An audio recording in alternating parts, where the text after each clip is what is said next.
Reading with your kids. Hola, ni hao, konnichiwa, assalamu alaikum, shalom, mahaba, ciao, bonjour, namaste, jumbo, bienvenidos. Hey, my name is Jedlie. I want to welcome you to Reading with Your Kids. We are coming to you from the beautiful neighborhood of Reedville, and this is a beautiful neighborhood. It's sitting in the southwest corner of Boston, Massachusetts, right in the shadow of the Great Blue Hills. We are so very honored and so delighted that you're joining us in our mission to help all families grow closer through reading.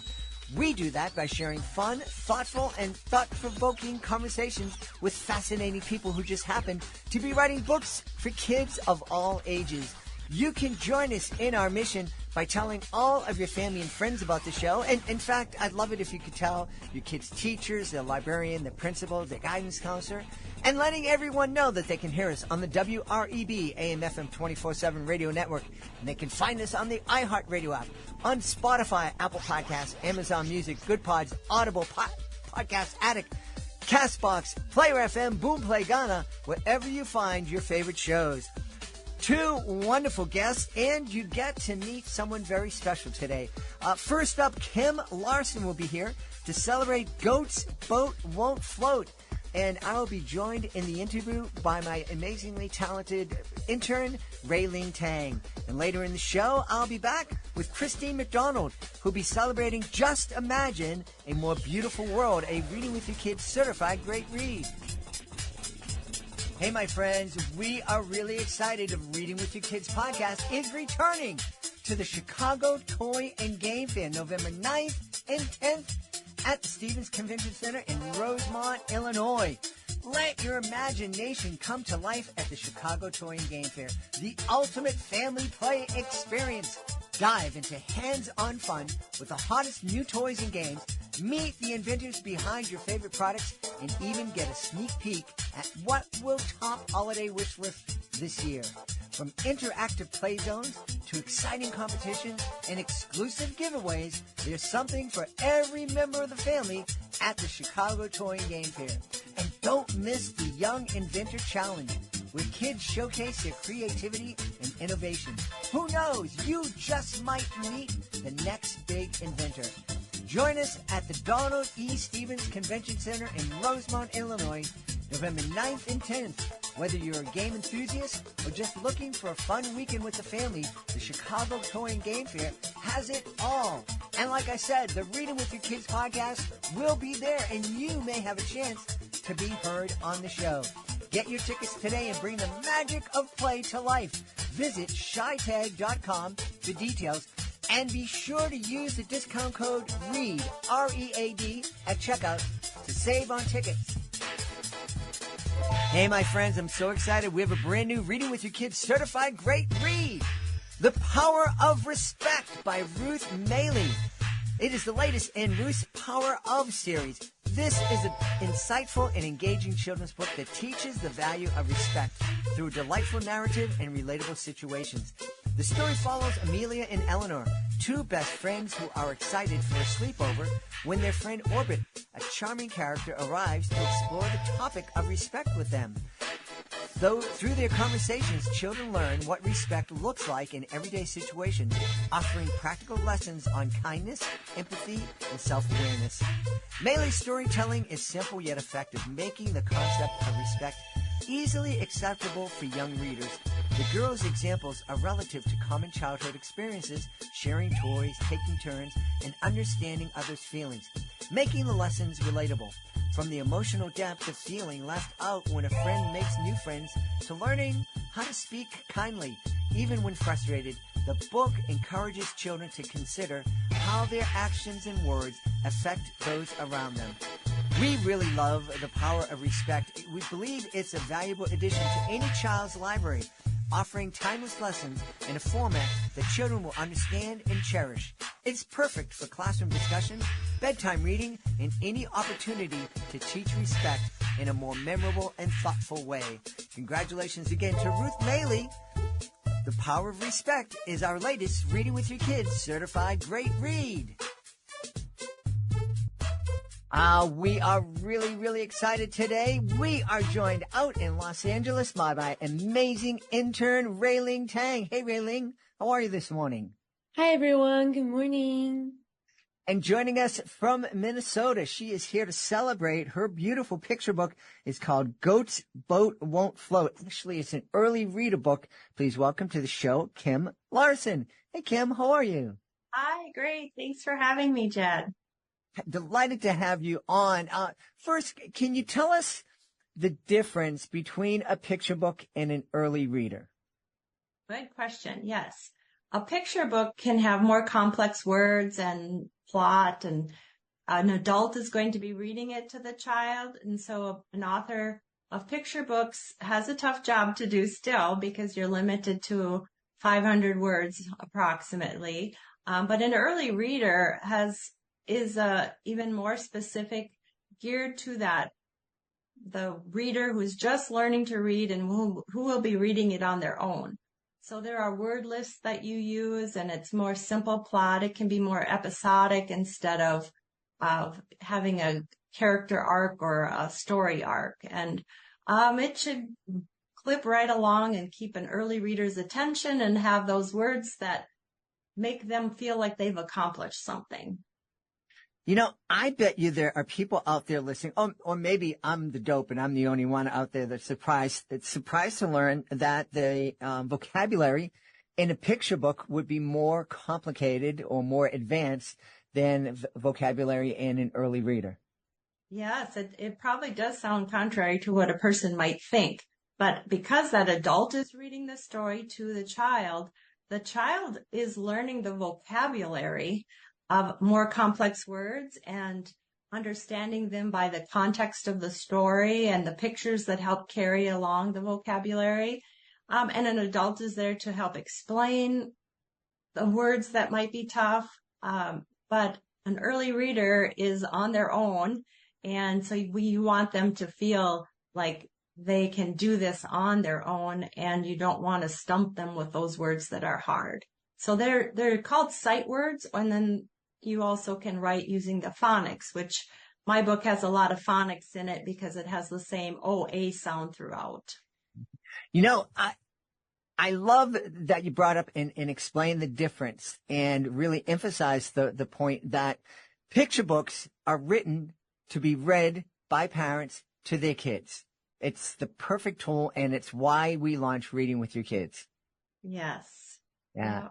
So very important. Tell us a little bit about Goat's Boat Won't Float. I love that, how those words juggle in my mouth. Thank you. Yes, I like the assonance and alliteration throughout the book, too. It's fun. It was fun to write. Goat in Turkey is about a friendship story of a goat who faints. It's a fainting goat that you probably might be familiar with. A little side note here, the goat actually doesn't faint. The fainting goat has a condition, myoptic something, and it just means that their muscles seize up and then they fall over. So they don't faint, but they're called fainting goats. And so that's the one character. And then the other character is of a flighty turkey who seems to cause trouble for goat when they go out on their boat to buy some oats that goat is out of. And so it is kind of slapstickish, like, I was trying to think of in the old time slapstick comedy things, but that's the relationship that they have. Are you trying to remember the Three Stooges? They were my heroes growing up. Yeah, yeah. So it's in that black and white category of all of those. Abbott and Costello maybe, or someone like that. Yeah. Mm-hmm. Imagine that. Rayling, did you ever come across a fainting goat back home in China? I never had that experience before, but I'd love to see that fainting goat in your book. I think it's a really cute animal character. And we know that Kim custom-made 2 adorable stuffed animals for her new book. This makes the book even more relatable to children. Kim, would you like to share your inspiration of creating these 2 lively characters?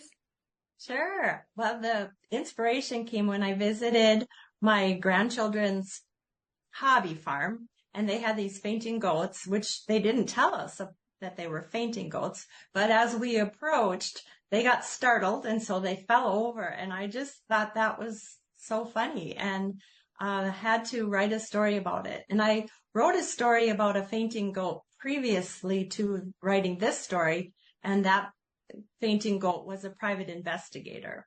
And so I had both of those stories, and I love that story even more because it's a picture book, traditional picture book where it has a more complex plot. And so, but I can't publish that one until this one runs its course, because there's a non-compete clause that people probably don't realize, that once you publish a book, your contract says you can't publish something very similar to it, which makes sense. And so that one's on the shelf until this one runs its course.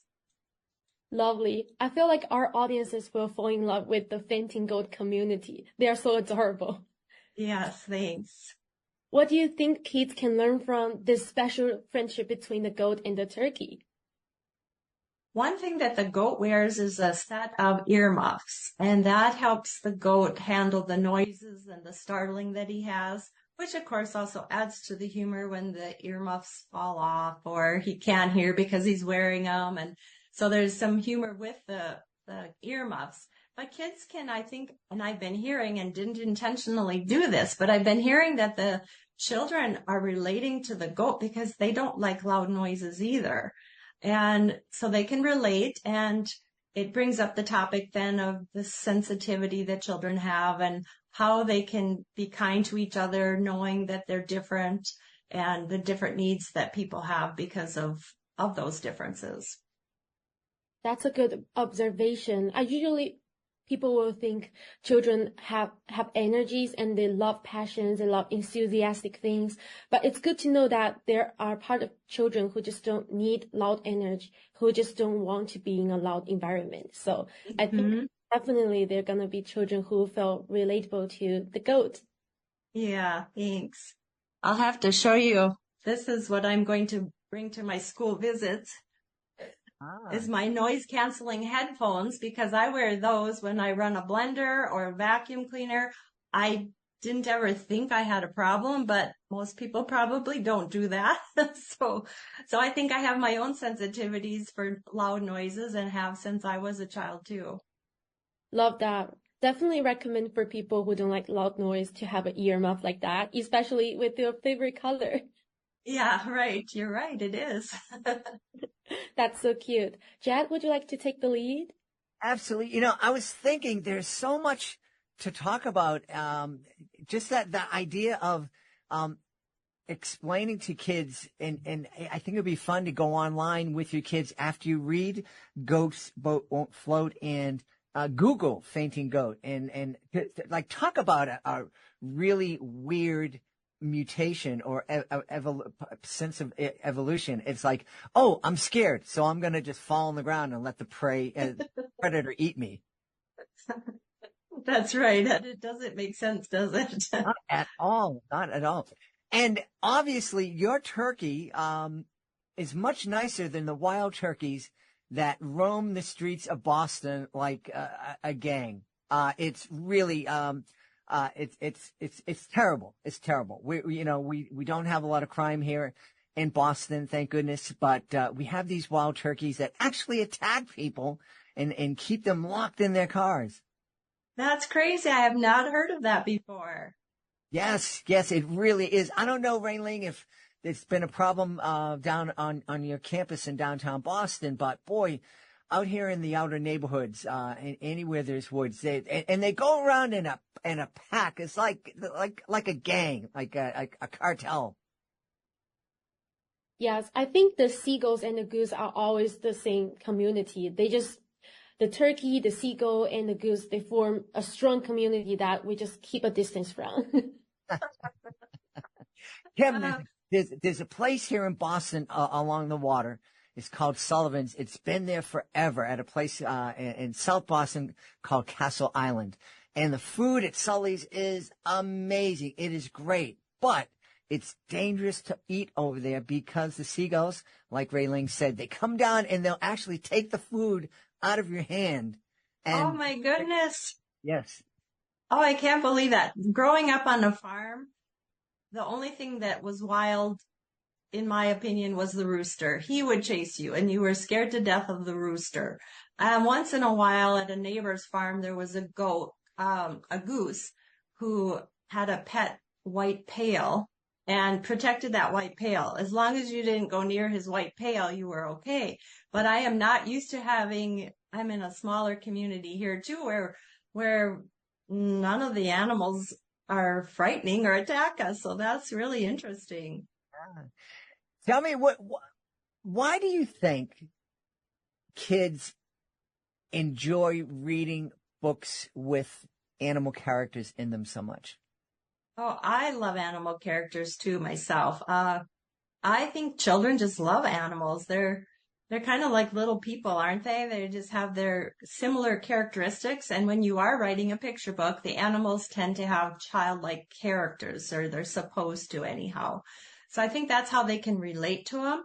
Another reason that an author might use animals in a story is to remove any source of intense emotion or trauma that might be associated in the situation. So if you're writing about a situation where it might be scary for the child, if you make them an animal character, then they aren't relating to it as closely because they aren't that animal. So I think there's a lot of benefits for having animals in picture books.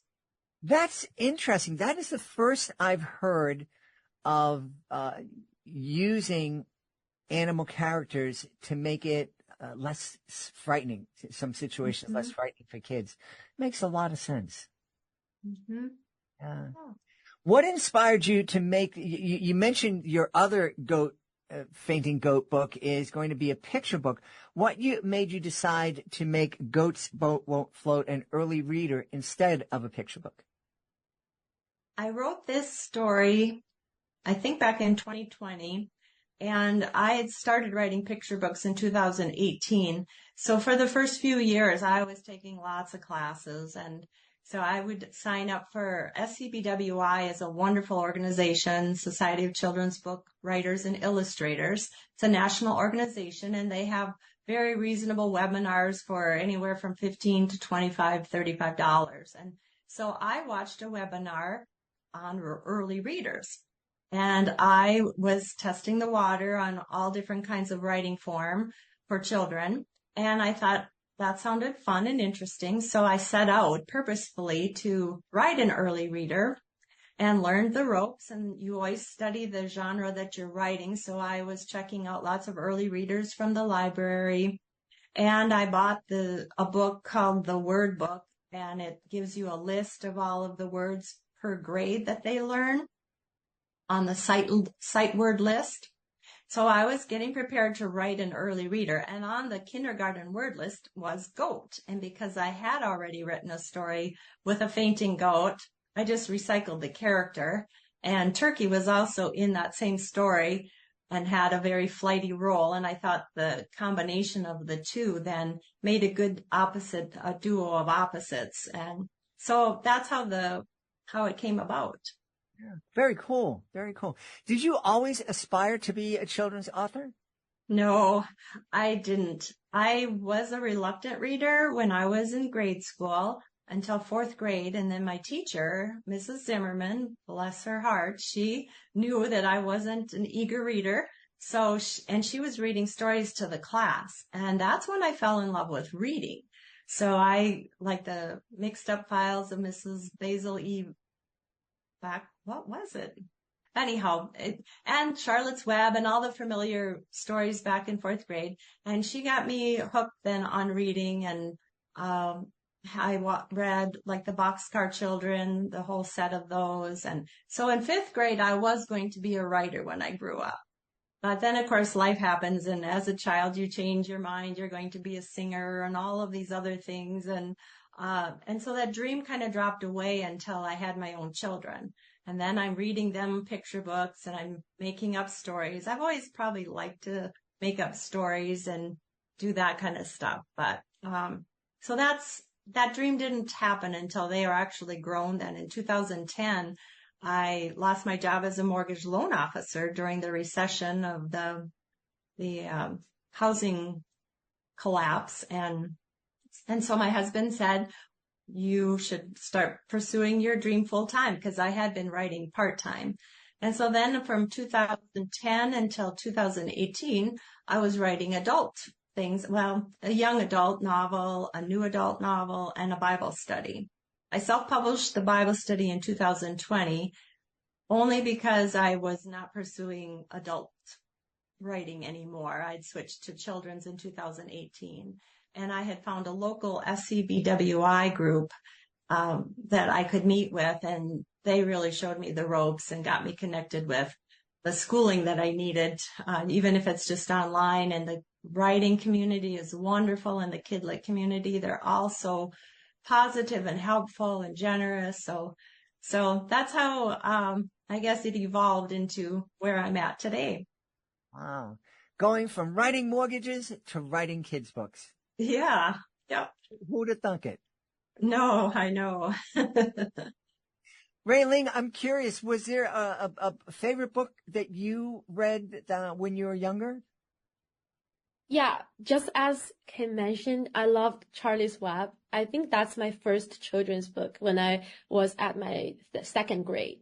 I feel like more relatable to animal characters, and sometimes I feel like if they speak things I'm interested in, so I will feel like, okay, I was that Charlie, I was that pig, I was that spider. But sometimes when they do things too adventurous, I will feel like, okay, I may stay away from that. I'm gonna only treat them as like animal characters in the book. So I think it's definitely good for children's book to start with animal characters, and I will have more fantasies planned in my heart, and I feel like they give me energy when I was a really young kid.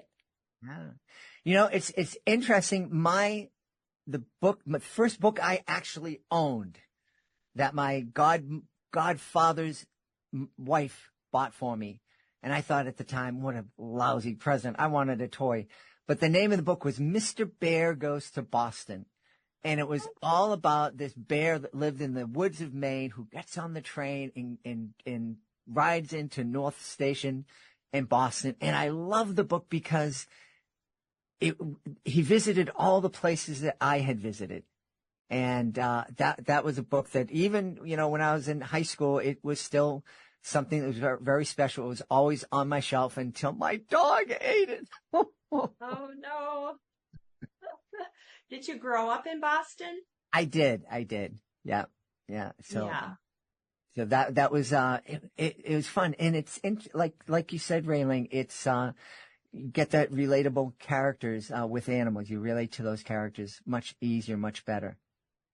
Yeah, it's always exciting to read yourself in the book. You feel like you find another you, and you find another friend who really understands you. So that's a good experience. Yeah, look at that. I saw myself reflected in the pages of a book. That was wonderful. That's so cool. What's next for you, Kim? I know that the Fainting Goat book can't come out for a while, but are you working on other projects? Yes, I'm always working on other picture books and things. It's the debut now of this has taken up time that maybe I'd rather be writing, let's just say, but I will get back to it someday. And I have another book coming out next year. It's called Doll Trouble, DOLL Trouble. And that is about a doll that gets run over by a lawnmower. And that was inspired by, I hope my neighbor's not listening, but I always worried when he was out mowing the lawn and their kids would be riding on the lawnmower with him or playing around in the yard when he's mowing. And I just thought that looks so dangerous. And my cousin had 2 toes taken off with a lawnmower when she was younger. And so that's where the story idea came from. But the probably deeper message in that book is that this child has to deal with loving something that's been damaged and coming to grips with that and defending it, or that's the arc of the book. And kids make fun of her doll then, and so she hides it. And so there's some character growth in it. And so it's actually not as dark as it may sound, but that will come out next year. And hopefully the sequels to this Goat and Turkey series will come out soon too, because I have 2 other stories where Goat becomes a clown, goes to clown school. And that, I remember, Jed, you have similarities there. Oh, look at that. Clowns Without Borders. Yep, I got my official Clowns Without Borders shirt on. Well, tell me about that. I want to know more about the clown in you. Clowns Without, well, I started clowning back in 1983, and it was an inspiration from above. And it was fun. It took me a while to figure out how to make a living at it, but after my beautiful wife and I got married, she said, like your husband, why don't you make your dream come true? So I spent the next 3.5 decades entertaining kids at schools all around the country and in all throughout Puerto Rico. And last year, I had the honor of being part of a troupe of clowns from Clowns Without Borders that toured the amazingly beautiful nation of El Salvador. Wow. Clowns Without Borders, their mission is to bring smiles to kids in refugee camps, migrants, and people fleeing from violence. And so, as you may know, El Salvador has been gripped by terrible gang violence for decades. Thankfully, they're turning things around right now. It's a very safe and a beautiful country. If you're looking for a place to vacation, I would recommend El Salvador. It really is beautiful. But we just had a wonderful time, met lots of beautiful kids, and it was a very special experience. That sounds like a wonderful mission. Yes. Yeah, Great. It really is. It really is. We should tell everybody where they can go to find out more about Goat's Boat Won't Float, and also find out more about you. Okay. Goat's Boat Won't Float is available wherever books are sold. It may be not stocked on their shelf, but I'm sure they can order it for you at your favorite store. And I can be reached as well at kimalarson.com. We've had a great time speaking to the author of Goat's Boat Won't Float. It is an early reader from our guest, Kim Larson. Hey, Kim, thanks so much for being with us. Thanks for having me. It's been a pleasure. Thank you, Kim. And everybody, make sure to check Jedlie on Kim's website. That's the real life goat that inspired this story. I'm sure you're going to love that goat and that picture. Thank you. Hey, you heard Kim Larson ask me a little bit about Clowns Without Borders and my involvement in this group. I'm so proud to have been involved and continue to be involved in Clowns Without Borders. We think it's a really fantastic organization. And I just want to take a minute to congratulate the brand new executive director, or as I like to say, boss clown of Clowns Without Borders, Jessica Franklin Tompkins, also known as Frankie. Frankie brings 15 years of experience working with both nonprofit and for-profit businesses for leadership and social justice work, especially at Advent in New York City, and her strategic roles at companies like KPMG and Escalon make her the ideal leader to help Clowns Without Borders grow and thrive. I just want to thank and congratulate Frankie on her new appointment. Wish her all the best in the world. And I want to encourage you to visit clownswithoutborders.org and consider becoming a joy maker and helping us bring smiles to kids in refugee camps, migrant centers, and disaster areas all over the world. Are you looking for a creative way to bond with your kids? Let me tell you all about Drawing with Your Kids, the ultimate destination for artistic adventures. Join us as we dive into the wonderful world of children's books with renowned illustrators guiding you step by step. From beloved characters to whimsical scenes, unleash your imagination and create cherished memories together. Whether you're a seasoned artist or just picking up a pencil, there's something for everyone at Drawing with Your Kids. Please visit our website, readingwithyourkids.com, and click on the Drawing with Your Kids link at the top of the page and let the creativity flow. Drawing with Your Kids, where every stroke brings stories to life. Hey, are you ready to ignite a passion for reading in your students? Introducing bookandauthor.com, your gateway to literacy connections. With bookandauthor.com, connecting your school with talented authors of captivating kids' books has never been easier. Simply visit our user-friendly website and explore our extensive database of authors. Filter your search based on budget, genre, and availability. Discover the perfect match for your school and your students. But that's not all. With bookandauthor.com, you have the power to request a proposal. Let vetted authors come to you with their tailored ideas, ensuring an unforgettable literacy experience for your students. Don't wait any longer to inspire young minds through the magic of books. Visit bookandauthor.com today and open the door to a world of literacy connections. Bookandauthor.com, where literacy comes to life.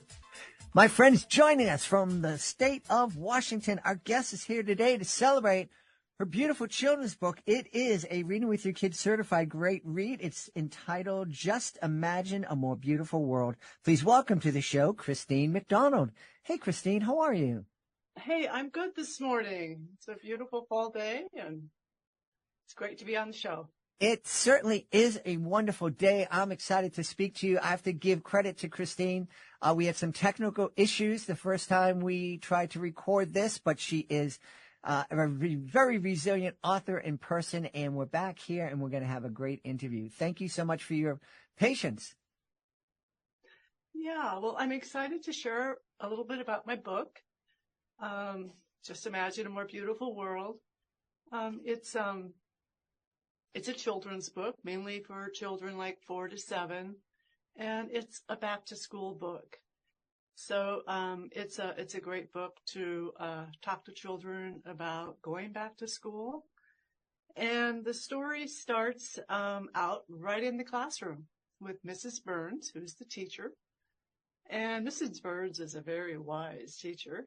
And because maybe she knows that children are a little anxious about school, she has them do an art project on this day. And she hands out cardboard. And she says, we're going to make our own world with the cardboard.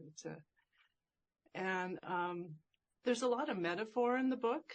And one of them is, she says, put yourself in the middle of your world. And I think that's something, with all the screens and all the outside activity we do, that idea of being kind of centered in your body and aware. So I think it's a way of just bringing that in, introducing of how important it is to be kind of centered. And the book is really about being centered in your heart. So she has them do the art project, and she also has them sit on soft red hearts. So the idea of being centered in your heart comes forth in the very beginning of the book. And anyway, there's a number of metaphors, and the book goes on. They do the project. They have fun. There's a sense of, time that there's no time constraints. It's a very lighthearted kind of I think a joyful kind of a book. Yeah. Something that's going to bring lightness to school and talking about school. And, ultimately, I think, it's so difficult is from day one in school, the concept of belonging, it was something I think I certainly questioned on my first day of school, was the sense of, do I belong here? I don't fit in. This is so strange and new, and I think we question that a lot through school. Do I belong to this group or that group? But it really brings a sense of belonging and how important that is in our development as children and also as adults. Throughout life. Yeah.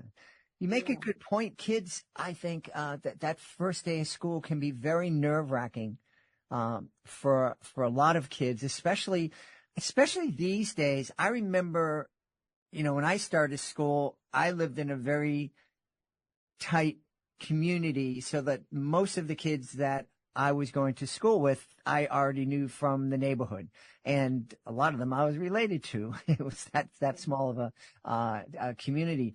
But that's, especially today, that's not the way kids are growing up today.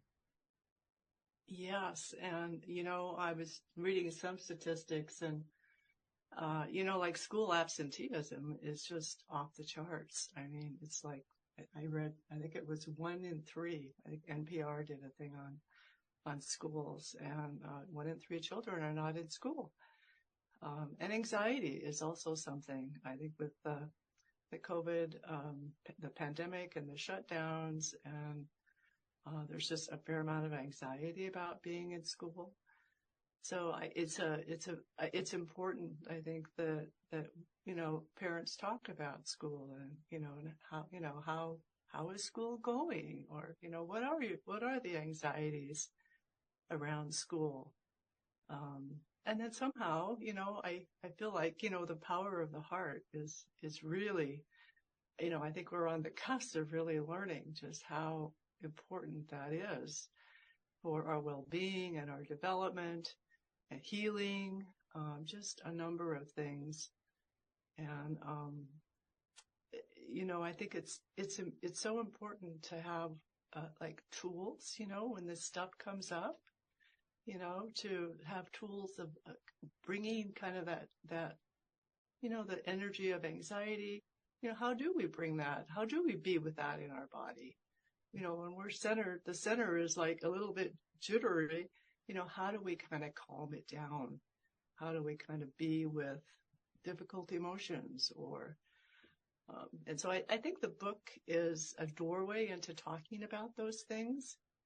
In fact, there's one page, and, make yourself a door, because, there's going to be times you forget where your heart is, and, even visualizing a door, with your heart behind it can be helpful to teachers, students, adults, in finding your way back to kind of that heart-centered consciousness. I think it's, you're mentioning, this is kind of like giving a kid a tool, giving them the experience to be prepared for whatever may happen to them in terms of their emotions. Yeah, I think that it is a bit of a tool. It is, yeah. Just even, reading the book and, the easiest way to get into your heart is through breath, of just bringing your awareness to your heart, maybe putting your hand on your heart, and then just breathing, breathing into your heart and breathing out of your heart. And maybe with the count of, let's breathe into our hearts in one in-breath, and let's breathe out of our hearts with a second in-breath. So you kind of slow it down, and you actually start to feel your heart. I mean, when you do that, you're in kind of a body-centered awareness. And, and once you're there, you can start maybe exploring, different emotions, even joy. What can we put language to joy? Can we put language to, that jittery feeling that might feel like anxiety? And it's very, very helpful to name it and to feel it. Yeah. So, I think the book is a little bit of I love the idea of doorways. I love doorways, but I think it's a great metaphor of just kind of finding your way back, because we live in a world with a lot of screens and a lot of kind of stimulus to be kind of outside of that. Yeah. I'm wondering, a parent out there listening and hearing you talk about the breath work and centering, do you think some folks out there might be intimidated, saying, well, I don't know how to do that breath stuff myself. How am I going to teach my kid? Yeah. There's a lot of great resources. Heart Math, I know, is doing a lot of research on the heart and the ability of the heart to be kind of a resonant organ in our body. It has the ability to resonate energy throughout the body. So I know there's some really good resources, but, I mean, really something as simple, and we could do it right now, you just put your hand on your heart and just, pause, and maybe you feel your heartbeat, maybe you don't. And then just imagine the breath as you take an in-breath of the breath just going right into the heart and out of the heart. Just breathing in and out from the heart. And the first thing you might notice is that you start to kind of feel maybe a little bit more grounded. I'm in my body, this is a safe place. Being in my body is a safe place. And things start to kind of slow down, kind of the fast, at least if you sit here long enough.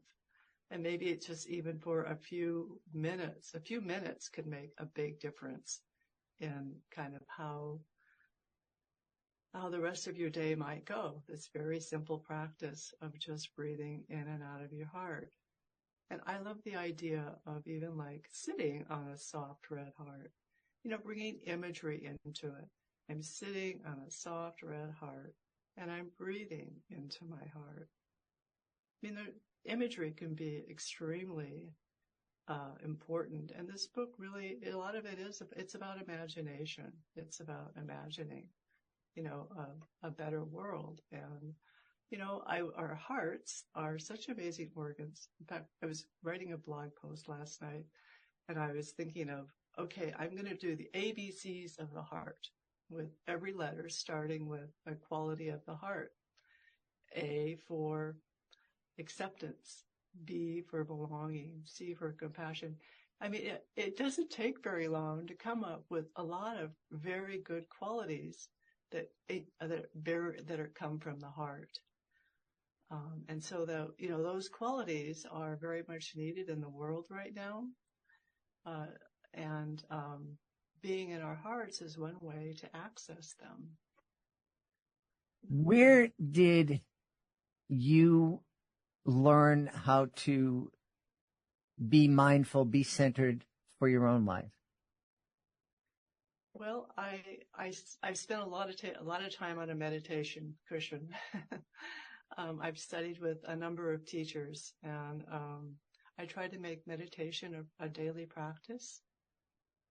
Even walking meditations. One of my favorite things to do is to kind of get into this kind of heart-centered awareness and go for a walk. And, when you're in there, it's just like everything just is a little bit more brighter and life is just a little bit juicier, and you start to notice things. You open up the world to a place of wonder.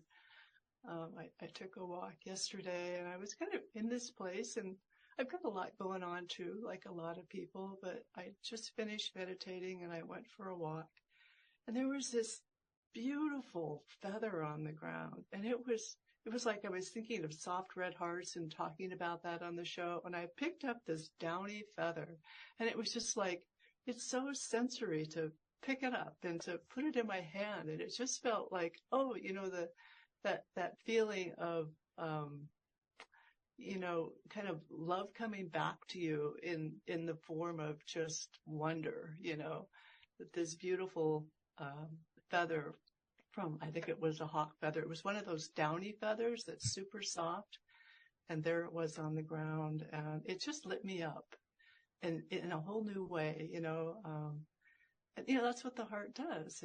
It lightens things. It brings brightness to things. It brings awareness, and joy. It was very joyful just to pick up that feather and think, oh my gosh, the universe just placed this here just for me. And I could get into kind of a childlike kind of a place of, oh, isn't the world magical? And children are there, they're very much there. And we want to validate that for them as well. Yeah. What a neat way to spend time with your kids, going out into nature and just kind of being still and observant and open to those wonderful gifts that nature wants to give us. Yeah. Yeah. Was there one thing that inspired you to write this particular book at this time? Well, I'm also write poetry, and this book originally was a poem that I wrote about my first day of school. And, I grew up, maybe like you, Jed, in a very rural environment. And we were kind of isolated. So I didn't know other than my siblings and cousins. And I really didn't play with a lot of other children. And I was just turned 5 when I started kindergarten. And, I really wasn't quite ready for school. I was scared. And so in this poem, I reimagined that first day of school of what that 5-year-old would have needed to feel safe and secure in the school environment, because really all I wanted to do was crawl under my desk, and hide. And that's kind of how the book starts. Mrs. Burns asks the whole room of students to crawl under their desk and start out with an art project. Yeah. And so in a way that some of the power of this book is, and the healing, at least for me, of that first day of school was in writing that poem, the visualization of redoing that day, even though it's been 60 years since I was in kindergarten, of actually reimagining that day from a very heart-centered place. Yeah. You just helped me look at something in my past in a completely different way. When my daughter was in kindergarten, there was a kid in this class who was just off the wall and very difficult and would run out of the classroom and and try to run out of school, to the point where they were considering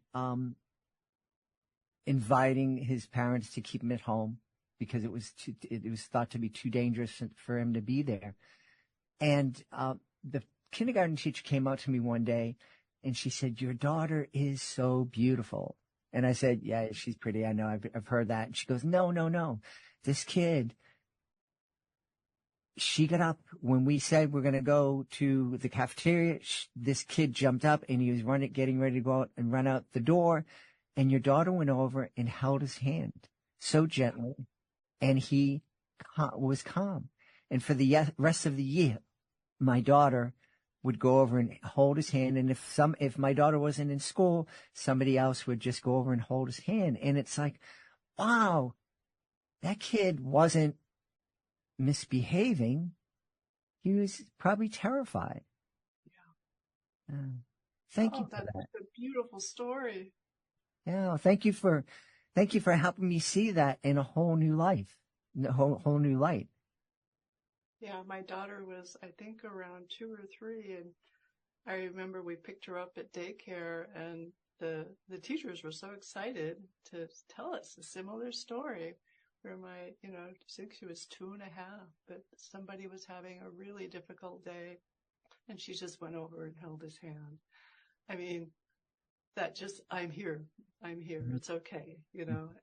Children can do in a very powerful way. Yeah. Amazing. So amazing. It is. It changes things, right? That's just heart-centered presence that she brought to this child, this little boy. Oh, yeah. It changed his life, right? I think so. I definitely think so. And we were able to tell her how proud we were. And also I was able to use that story I told it to thousands of kids at different performances of my, educational magic show. But I had never looked at it from this perspective, until now. So, thank you. I'm really happy that we shared this. What's next for Christine McDonald? Do you have another book in the works? Well, I may have another poetry book that may come out next year. I'm building some material I really love poetry. I mean, I love where poetry took me with this book, right? I mean, it's a beautiful children's book that came from a poem. And, you know, that I do have to say that the illustrator, I want to give a big credit to the illustrator of this book, because, I mean, she really brought that story alive, in her illustrations. Julie Ewert, who's the artist illustrator, who lives about 15 minutes from here, just so happens she's very close, and we were able to work together to produce the illustrations and get the storyline to match it. So, I don't know, quite honestly. We'll see. Maybe there is maybe Mrs. Burns will show up again. And Mrs. Burns actually was my 4th grade teacher, and she was a favorite, and she really held that, you know, it was like one of the classes that I really felt like seeing, and, you know, learning was just different with her, you know. So for all the teachers out there listening, you know, that heartfelt, you might show up in somebody's book in the future about being in the heart. So, all that is so appreciated and so seen by children, remembered, you know. Yeah. Well, let's tell everybody where they can go to find out more. Of course, first off, if you'd like to read our full review of Just Imagine a More Beautiful World, you can go to our website, readingwithyourkids.com, and click on the Parents Click Here link and go to our blog. The full review is there. Our team loved the book, gave it 5 stars. Where else can people go to find out more about the book and also more about you, Christine? You can find my book on Amazon and Ingram Spark, and also on my website, ChristineMcDonald.net. Wonderful. Had a really great time speaking to the author of Just Imagine a More Beautiful World. Our guest has been Christine McDonald. Christine, thanks so much for being with us. Thank you, Jed. It was great to be here. We hope you've enjoyed this episode of Reading with Your Kids, and we hope you'll join us for the next exciting episode of the show. I mean, I really love when you're with us. It makes me feel so good, and you look so happy there. In the meantime, please connect with us on social media, facebook.com/readingwithyourkids, @readingwithyourkids on Instagram, and @JedlieMagic on Twitter. I also hope that you would consider leaving us a 5-star review on whatever platform you may be listening to. Apple and Spotify are really helpful to have 5-star reviews on those 2 platforms. Really would love it if you would consider leaving us a review there. I also want to invite you to visit our YouTube channel, youtube.com/readingwithyourkids. You'll find all of our STEM is Family Fun and our Drawing with Your Kids videos on our YouTube channel. And we'd love for you to visit our website, readingwithyourkids.com. You can read our entire review of Ruth Maley's new book, The Power of Respect. Ruth is a wonderful, wonderful author. In fact, you can find the reviews of all of her books, all of her Power Up series have been named Reading with Your Kids Certified Great Reads. And so to find those reviews, all you need to do is go to readingwithyourkids.com and click on our blog. You know, at our website, you can also send us a message. Use the contact button. Let us know who your favorite guest has been. I would really love to know that. Who have you loved listening to here on the podcast and why? And I also would love for you to let us know what you think about Ray Ling. This was her first interview. I think she did a great job. I'd love to know what you think as well. I want to thank the folks who made today's show so wonderful. Of course, we're going to start by thanking our guest, Kim Larson. Please be sure to check out Goat's Boat Won't Float. Also want to thank Christine McDonald. Please be sure to check out Just Imagine a More Beautiful World. And you can find our review of her book. It is also a certified great read at our blog. Want to thank my team. Of course, want to thank my co-host today for the first interview, Raylene Tang, fantastic intern from Emerson College here in Boston. Also want to thank the rest of the members of my team, Fatima Khan, Chris Darty, Rory Brady. I want to thank my beautiful wife for all the support she gives me. Most of all, we all want to thank you. Thank you for taking the time to join us today. And as always, thank you so very much for taking the time to spend 20 minutes a day reading with your kid, letting your kid know that they are important to you. letting your kids know that the most important person in their life thinks about them and wants to spend time with them. That makes the world a better place. Thank you so very much. I'll be looking for you in the next episode of Reading with Your Kids.